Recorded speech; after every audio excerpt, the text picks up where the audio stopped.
Olá pessoal, eu sou o André Terra do CLP Fácil e hoje eu trouxe mais uma dica super interessante para vocês. A ideia hoje é estar mostrando como você faz para salvar um dado e depois de salvar esse dado, você recuperar esse dado logo quando você ligar a CPU. Então essa é a ideia. Tá? E para fazer isso, como a gente vai salvar o dado e recuperar o dado, a gente vai estar utilizando um Organization Block, né, um OB100. Tá? Que esse OB100 ele é executado no startup do CLP.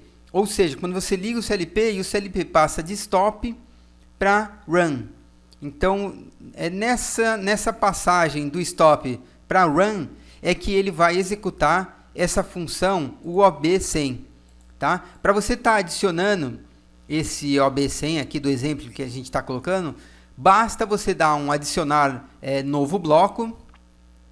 E esse adicionar novo bloco, você vem aqui, Organization Block, você tem alguma lista aqui de alguns OBs, né, de alguns eventos que você pode estar utilizando. Eu usei aqui no caso o Startup.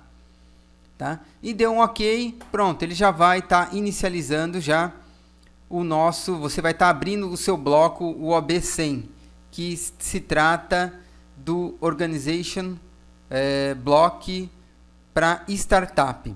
Então vamos ver na prática como isso daí funciona, né? E para que você você pode usar, né? Então, na verdade, no Startup, quando você está em stop com a CPU e passa para run, ele vai executar esse bloco, tá? O Startup. Então nada mais é que um bloco aqui onde você pode colocar todas as funções, o que você quer que ele execute no programa, e vai estar sempre rodando no stop para run.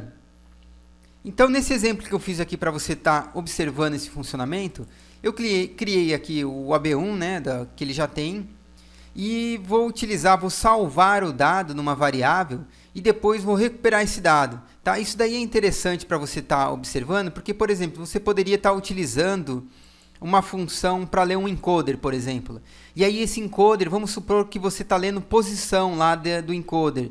Então, toda vez que você parar uma máquina em uma determinada posição daquele encoder e for um encoder incremental, você pode guardar esse dado, tá, numa variável, no caso em um data block, por exemplo. Você poderia guardar a variável aqui.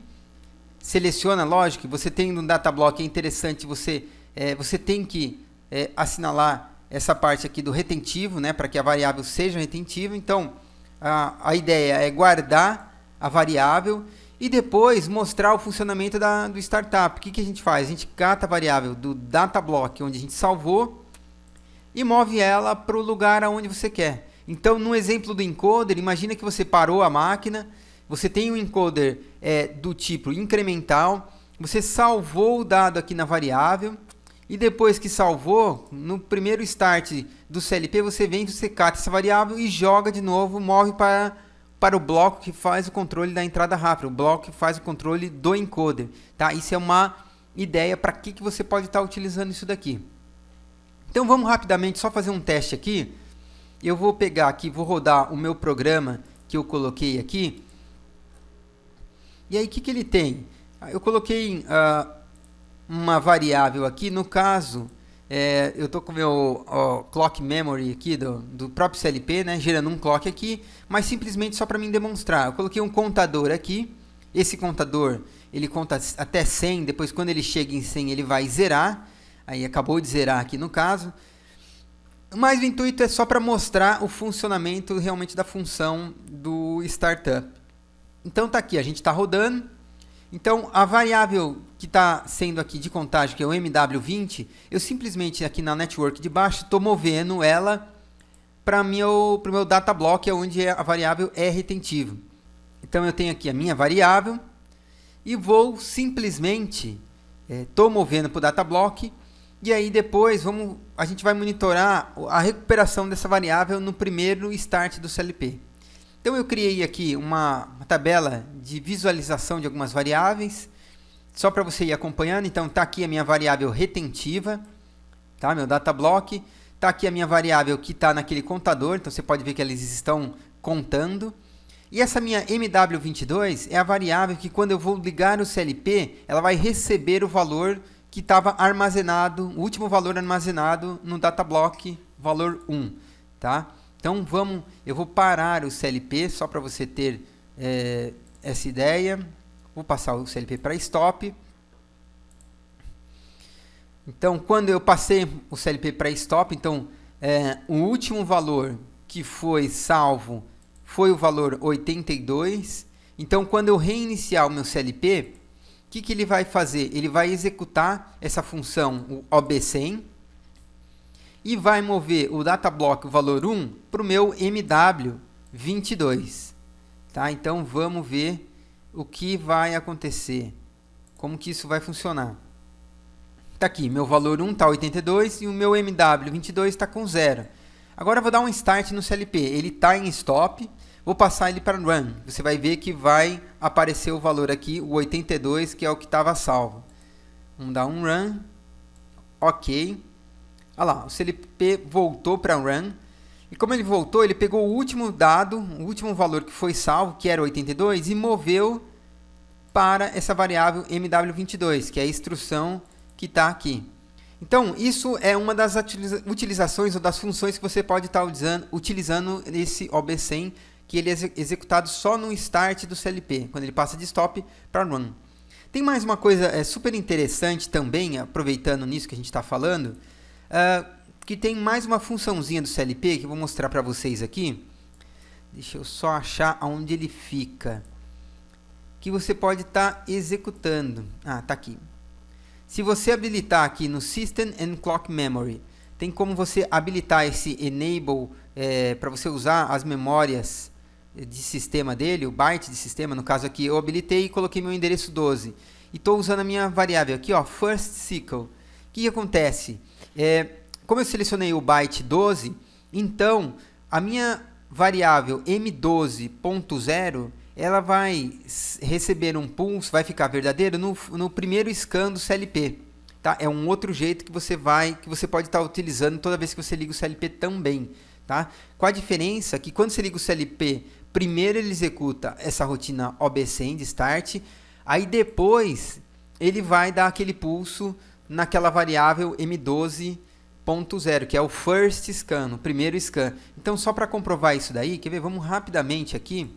Vou colocar aqui, tá aqui, no meu OB1, vou colocar essa instrução aqui, ó, é first scan, e tá aqui coloquei uma variável de adição aqui, uma função de adição, onde eu vou pegar essa minha MW24 e estou pegando o valor que ela tá, vou somar 1 e vou jogar o valor nela mesmo.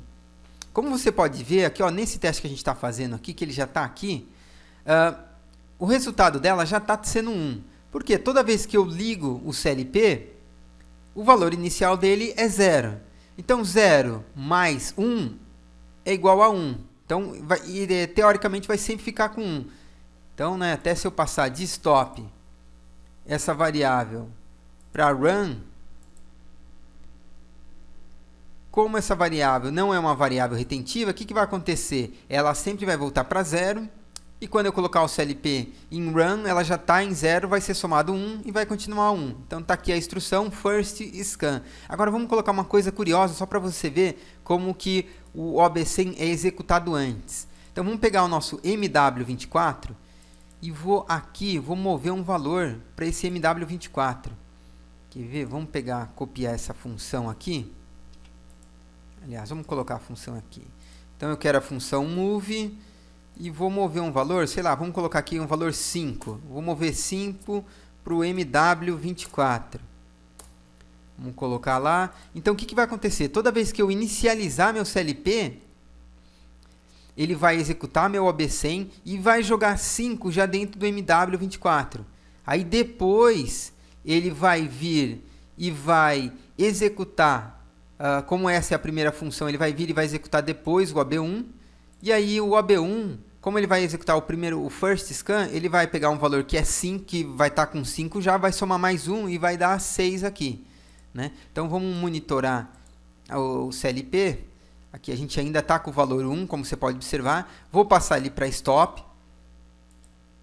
E agora eu vou passar ele para run. Vamos ver o valor que vai dar aqui na variável MW24.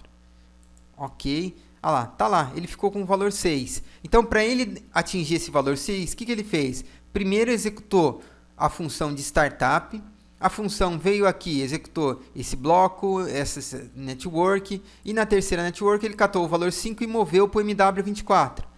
Executado o startup depois, aí ele vai para o seu programa, que é o OB1. Aí no OB1 a gente tinha também aqui a função de first scan, quer dizer, só a primeira varredura do CLP ele veio, pegou meu valor que já estava em 5 e somou 1. Por isso que deu o valor 6 aqui. E como só a gente está com o contato aqui de first scan, significa que ele vai executar uma única vez e não mais. Então essa aqui é a ideia. Então é isso que eu queria mostrar rapidamente, essas duas funções muito interessantes, tá? Tanto do first scan quanto esse OB100, o Organization Block de startup, né? Para você ter uma ideia, porque tem, nossa, uma utilização muito grande para você estar utilizando. Aí vai da criatividade na sua aplicação. Então é isso daí que eu queria passar, pessoal. Espero que vocês tenham gostado. Ah, e não se esqueça, aproveita e compartilhe o nosso vídeo, curta o nosso canal também, a nossa página também no Facebook do CLP Fácil, tá? E também acesse a nossa página lá no clpfacil.com.br e veja também o nosso treinamento que a gente tem lá na página. Então é isso daí que eu queria passar para vocês. Valeu, muito obrigado e até mais!